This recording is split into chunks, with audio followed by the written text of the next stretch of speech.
Good morning mga guys, mga dodong, mga hinday.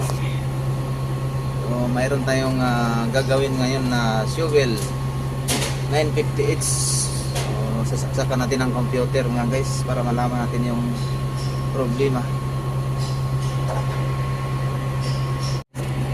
So, yun ang warning niya mga guys.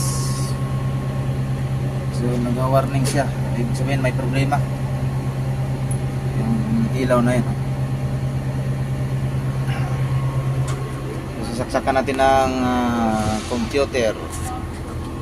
Yan ang problema niya mga bronze axle oil temperature sensor voltage above normal. Yan ang titingnan natin ngayon. Tingnan natin yung temperature oil.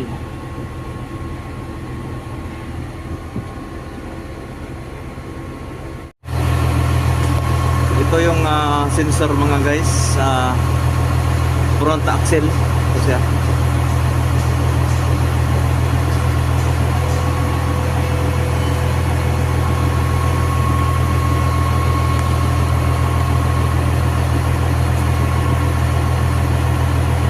Ito yung front axle temperature sensor.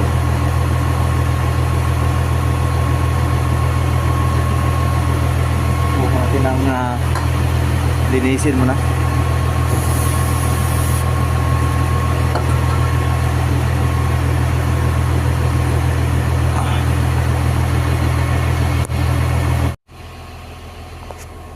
So hindi nawala ang fault code niya mga guys, yung current fault.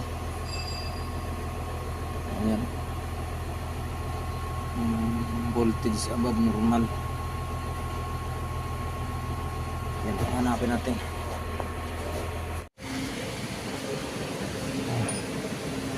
No oil. Walang oil mga guys. Only here only.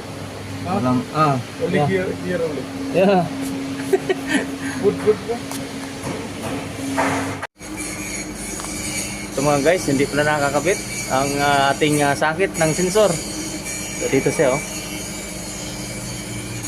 Yan si Matthew. George Matthew. Yan mga guys. Sana okay na. Hindi pala nakakabit yung sensor. Okay na mga guys, wala na tayong problema sa ating machine. Wala na yung nakailaw na warning. Clear na. So yan mga guys, thank you very much. Nakasolve na naman tayo ng problema ng ating machine.